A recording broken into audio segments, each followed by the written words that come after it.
There's billions of dollars out there looking for a home. The key is making sure that you check all of the institutional boxes. But being institutional quality is what's important. But it's actually a lot easier than you think. And it's a lot easier to raise more capital for larger deals than it is to try to raise smaller check sizes. There are billions of dollars of investable capital looking for a home. So larger projects are actually easier to fund than smaller projects. And this is a big misconception. You just have to check all of the institutional quality boxes to get funded by an institution. This is actually a lot easier than people think. But the very first step is making sure you have a very good deal. And you don't need to have to buy it or have a bunch of money to purchase it ahead of time. You just need to have control of a project, and then you can bring the correct partners together and get that institutional capital to invest in your project. The first step is always to find the right project. And if you get control of that project, you can bring all of the right relationships and parties together to close on it with institutional capital. People worry way too much about how they're going to get their project funded, but they don't even have a good project. And so it's much better to focus on finding the right deal, because the capital will come to you if you have a lot of room in your underwriting and you have the right project. I'm Meg, and I have developed over $400 million in real estate using institutional capital, and I started with no money or any track record. Institutional capital is basically professional investors that are investing a large amount of money. And that usually means a $20 million equity check size. So your project would ideally be at least a $40 million project. And institutions are getting their capital either from pension plans, like, a teacher's whole, you take every teacher in the state of Texas, they're investing, and that capital is getting invested on behalf of teachers into projects. And, that would be an example of institutional capital. It could also mean endowments for like universities. It could also mean just professional funds where people have raised capital either from families that are wealthy, also called family offices, high net worth individuals, and or just people allocating funds for real estate. I first attracted institutional capital by finding a project in Nashville at a time when there weren't a lot of outside investors in the Nashville market. So it was a market that a lot of investors wanted to be in, but it wasn't quite sophisticated enough to have a lot of developers that were offering institutional quality projects or were institutional. There were a lot of developers that basically just developed on behalf of their own balance sheet. So maybe they didn't have extensive underwriting. They kind of did things more casually, like on back of napkin, or they did country club type raises where they syndicated capital. And it just wasn't a very sophisticated market. So I was able to attract institutional capital by offering something that was really needed by institutions but wasn't really being supplied. They're mainly online. Like now you can put into AI like what kind of project you have and see who are the most institutional or likely investors to invest in it. And a better place to start is even more like family offices or funds that are more discretionary. I think trying to start at a level of endowments or larger pension type funds, like you really do need a track record for that. But having, being invested in by real estate funds or people that have mandates and can invest a larger quantity of capital into something that is more pioneering or more of a niche asset class is a great place to start. I would use AI now. I used to just do a lot of my own manual research online and buy lists and things like that. The way that I got started without a track record is as I partnered with people that had track records, but I did all the heavy lifting and all the heavy work. So I had to give up my portion of profits to people that had done it before, but I still did all the work and was learning alongside of them. But I was basically loaning their track record. That was just through local networking, like in my market. So I found a project, I found another developer who had done a similar project, and I asked if he wanted to partner with me. But that's just a matter of getting into your market, having lots of coffee meetings. I spent a lot of time networking, a lot of time kind of canvassing who the local players are. And that's the case with real estate. Real estate's very highly localized. So you always have to kind of understand who the key players are in your market. I would really try to find someone that has done what you're looking to do.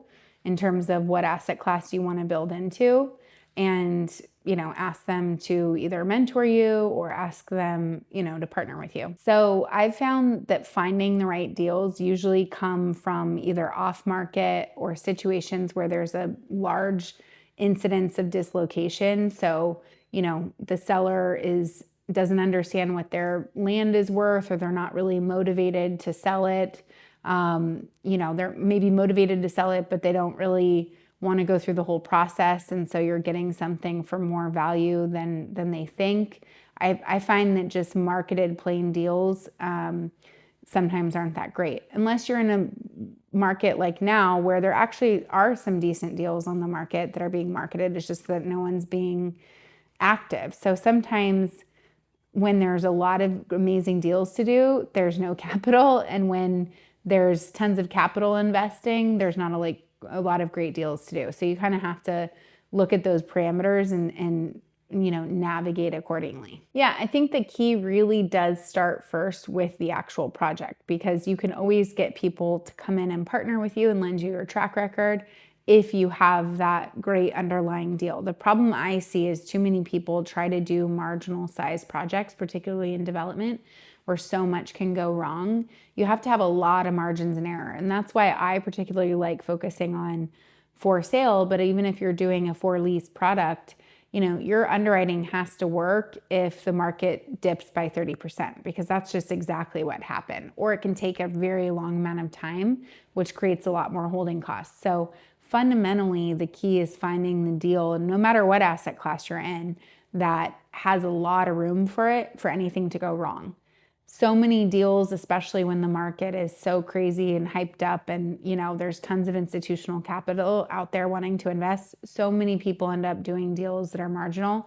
And I've had this happen to myself, where you try to make it work with the underwriting because, there's so much capital out there that wants multifamily or they want industrial, and, you're paying a lot for the land and it's all a marketed process. And it's just, the margins just become very thin as the cycle heats up.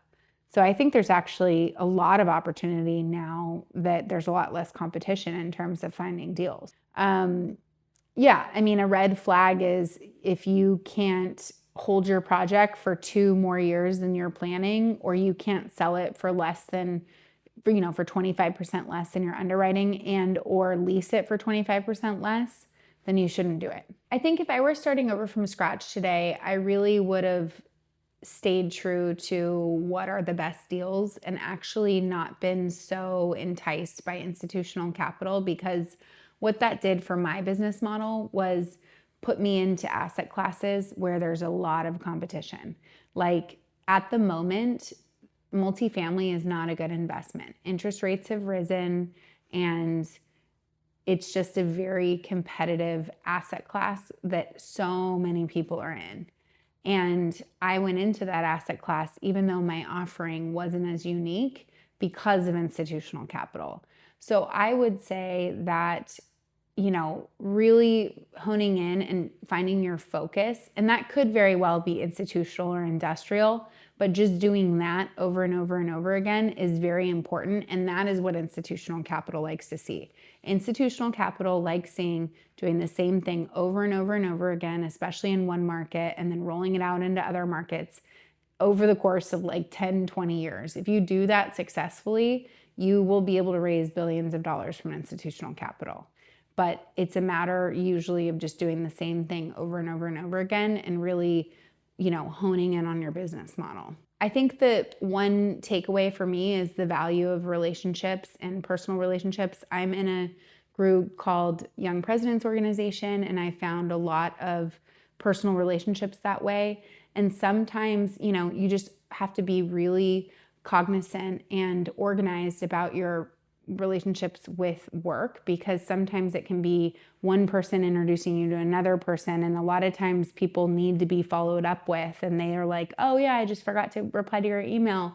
And really just always running down your points of contact in your conversations and keeping notes and keeping ideally a CRM on your relationships, because my capitals come from so many different places, and sometimes it's like the third degree of someone that has introduced me, or, it's someone I cold called a long time ago and I kept, following up with them. And it's just really, really important when you're networking to stay very organized and keep track of those things. I actually have a separate video just on the subject of how to cold call and build those relationships, but it is really important that you're aware of you're building relationships in every event that you go to, or anytime you're forward facing anybody, and you really need to cultivate them to get capital. If you want to know how I went from nothing to building an over $400 million portfolio, mainly with institutional capital, watch this next video.